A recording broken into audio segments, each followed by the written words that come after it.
Di dalam rumah yang kini terasa dingin dan asing, Aisyah berdiri mematung. Pandangannya tajam menelusuri setiap sudut yang dulu familiar, yang kini dipenuhi rasa sakit dan pengkhianatan. Motor baru di depan rumah, perabotan yang berbeda, aroma yang asing semua, menjadi bukti diam-diam betapa Rizal telah menggunakan uangnya untuk hal-hal yang bukan keluarga. Rizal berdiri di sofa, wajahnya pucat, keringat dingin menetes di pelipisnya. Ia tahu waktu penutupannya telah tiba. Tak ada lagi ruang untuk kebohongan. Aisyah datang bukan untuk menanyakan, tapi untuk menuntut jawaban yang selama ini ia simpan dalam hati. "Bang," suara Aisyah dingin, tapi pecah. "Mana uangku?" Rizal menunduk, tak berani menatap mata istrinya. "Ya, dengar dulu." "Dengar dulu apa?" Suara Aisyah meninggi. "Aku kerja banting tulang di negeri orang 5 tahun, demi rumah, demi sawah, demi sekolah Rani. Mana semua uang yang aku kirim? Kemana?" Hening sejenak, hanya terdengar suara hujan yang mulai deras di luar, menambah kesan dramatis di rumah yang kini terasa seperti penjara kebenaran. "Jawab, Bang. Aku mau tahu semuanya." Air mata Aisyah menetes, tapi matanya tetap menatap tajam ke arah Rizal. Rizal menghela napas panjang, menunduk lebih dalam. Aku khilaf ya. Aku habiskan, uangnya habis, semuanya." Aisyah terperanjat, suaranya pecah. "Habis untuk apa? Untuk siapa? Kamu pakai uang itu untuk menyenangkan orang lain." Rizal tak mampu menjawab. Ia menunduk lebih dalam, mencoba meredam rasa malu dan takut.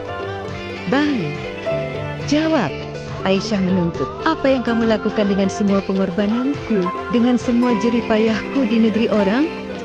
Apa ini balasan atas cintaku? Apa ini balasan atas pengorbananku untuk Sinta?" Suara Rizal gemetar. "Dan untuk aku sendiri, aku bodoh." Aisyah menatapnya, seakan ingin menelan kata-kata itu begitu saja. Tapi hatinya terlalu sakit. Ia terduduk di kursi, tangannya menutupi wajahnya. Air mata jatuh berderai, hati seperti diremas. "Selama ini, aku percaya padamu, Bang. Aku percaya setiap kata yang kamu ucapkan. Aku percaya kamu akan menabung untuk rumah, untuk sawah, untuk Rani. Dan ini semua habis begitu saja hanya untuk wanita lain dan kesenanganmu sendiri." Suaranya meninggi, penuh amarah sekaligus kecewa yang mendalam. Rizal menunduk, gemetar, air matanya jatuh tanpa suara. Ia mencoba menjelaskan, tapi kata-kata tak lagi mampu menutupi kesalahan yang terlalu besar. Aisyah berdiri perlahan, matanya menyala, tapi tubuhnya gemetar. Ia berjalan mengitari rumah, memandang setiap sudut, mencoba menakar semua kerusakan yang terjadi bukan karena alam, bukan karena nasib, tapi karena manusia yang dulu ia cintai. 5 tahun, Aisyah menarik napas panjang.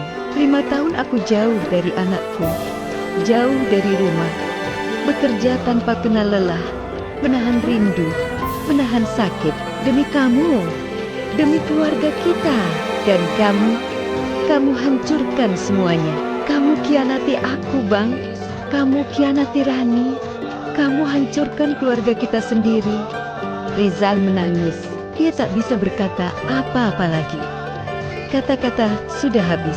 Kebohongan selama bertahan-tahan kini menimpa wajahnya sendiri. Aisyah menatap Rani yang muncul dari kamar. Anak itu menangis, peluk erat ibunya. "Ibu, jangan pergi lagi." Aisyah memeluk anaknya, menahan isak tangis. Ia sadar hidupnya tak bisa lagi tergantung pada kebohongan. Ia harus mengambil kendali sendiri. "Bang, dengar baik-baik." Suara Aisyah tegas, penuh kepastian. Aku pulang bukan untuk memaafkanmu. Aku pulang untuk menyelamatkan Rani. Aku pulang untuk memutus semua kebohonganmu. Mulai sekarang, aku yang menentukan hidupku dan hidup anakku. Kamu harus menanggung semua akibatnya sendiri. Rizal menunduk, hanya mampu menangis. Ia tahu, semua kepercayaan yang ia rusak tak akan kembali begitu saja. Aisyah menarik koper kecil dari kamar, menatap rumah yang kini penuh luka, lalu berkata dengan suara lirih tapi kuat, "Aku akan memulai hidup baru, hidup yang jujur, hidup yang bersih. Kamu tidak akan lagi mempengaruhi masa depan kami." Malam itu, hujan turun deras. Rumah mereka yang dulu hangat, kini hening, penuh dengan kebenaran yang tak bisa ditutupi. Semua kebohongan Rizal terbongkar. Semuanya nyata, dan semuanya harus dihadapi sendirian. Aisyah memeluk anaknya erat, menatap langit malam dari jendela yang bocor. Dan untuk pertama kalinya, setelah bertahun-tahun, ia merasa bebas. Bebas dari pengkhianatan, bebas dari kebohongan, dan siap membangun kehidupan yang baru. Dan di hatinya, meski masih terluka, lahir tekad yang tak tergoyahkan. Cinta sejati bukan tentang jarak, bukan tentang pengorbanan semata, tapi tentang kejujuran yang tidak bisa ditawar.